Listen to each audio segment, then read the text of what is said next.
अस्सलामुअलैकुम स्टूडेंट्स। आज की वीडियो में हम डिस्कस करेंगे unit 7 matrices fill in the blanks.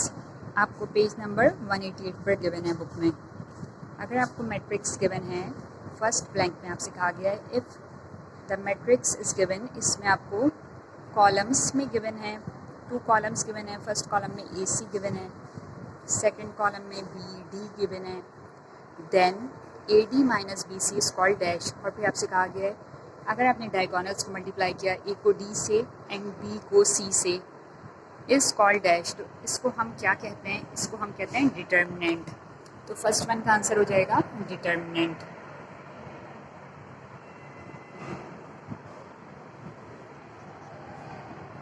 फिर सेकंड में आपसे कहा गया है if determinant of A is equal to 0 then matrix A is called. अगर आपको एक मैट्रिक्स गिवन है, उस मैट्रिक्स का नाम है मैट्रिक्स A और आपको उसका डिटर्मिनेंट 0 गिवन है। जब आपने सॉल्व किया आंसर आ गया 0, तो ऐसा मैट्रिक्स क्या कहलाता है? ऐसा मैट्रिक्स कहलाता है सिंगुलर मैट्रिक्स।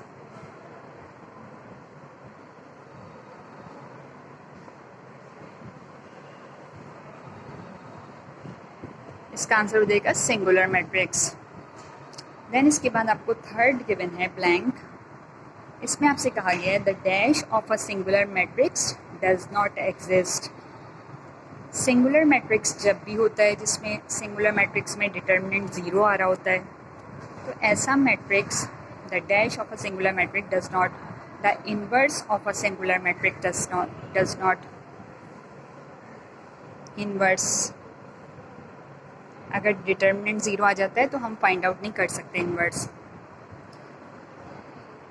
फोर्थ में कहा गया है the additive inverse of this matrix is dash. Additive inverse में स्टूडेंट्स हम पॉजिटिव नंबर को नेगेटिव कर देते हैं और नेगेटिव को पॉजिटिव कर देते हैं। तो इस ब्लैंक में इस मैट्रिक्स का आंसर हो जाएगा, यहाँ पर आप 0 तो न्यूट्रल है, 0 ही रहेगा, बट ये वाला -3C -5B और 1 है तो आप लिख दोगे +1। तो ये हो जाएगा आपका एडिटिव इनवर्स। फिफ्थ ब्लैंक में आपसे कहा गया है इफ़ 2 मैट्रिसेस आर इक्वल। अगर आपको गिवन है 2 मैट्रिसेस और दोनों इक्वल हैं, then their order is dash. तो उनका ऑर्डर क्या होगा? 100% उनका ऑर्डर सेम होगा। अगर ऑर्डर आपको 2 मैट्रिसेस हैं और दोनों का ऑर्डर 1 क्रॉस 1 और 1 क्रॉस 1 गिवन है, या 2 क्रॉस 2 एंड 2 क्रॉस 2 गिवन है, अगर ऑर्डर सेम है तो मैट्रिसेस इक्वल होते हैं। This is the condition. तो आप यहाँ पर आंसर लिख दोगे ऑर्डर इज सेम।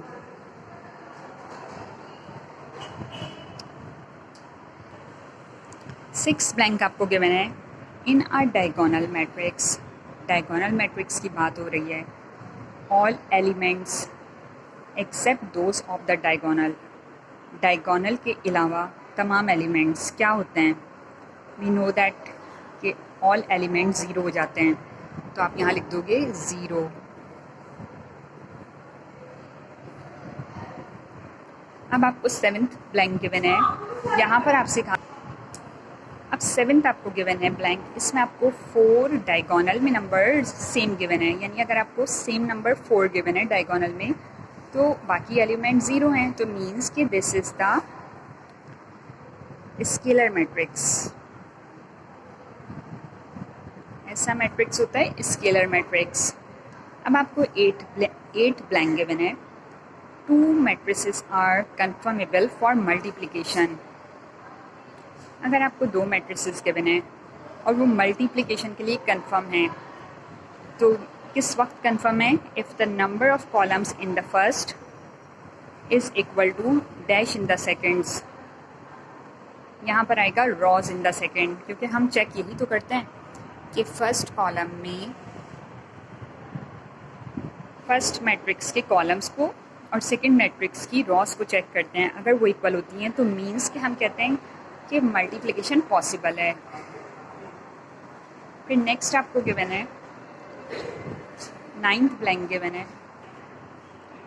9th में आपसे कहा गया है इफ़ मैट्रिक्स A, जिसमें आपको एलिमेंट्स गिवन है, फर्स्ट कॉलम में गिवन है 5 3 और सेकंड कॉलम में गिवन है 6 and -1, then A transpose is equal to dash. तो ट्रांसपोज में स्टूडेंट्स हम ये करते हैं कि कॉलम को रॉ में चेंज कर लेते हैं या फिर हम रॉ को कॉलम में चेंज कर लेते हैं। तो यहाँ पर हमें फर्स्ट कॉलम गिवन है या फर्स्ट रॉ गिवन है 5 6, तो आप इसको फर्स्ट कॉलम बना दें। तो आप यहाँ पर लिख दोगे 5 and 6 और सेकंड आपको गिवन है 3 - 1, तो यहाँ आप लिख दोगे 3 - 1। तो मीन्स कि आपका यहाँ पर ए ट्रांसपोज मालूम हो गया है। नेक्स्ट है 10 आपके पास, multiplicative inverse of matrix A. Multiplicative inverse matrix A का इज़ रिटन एज, उसको लिखते हैं हम कैसे।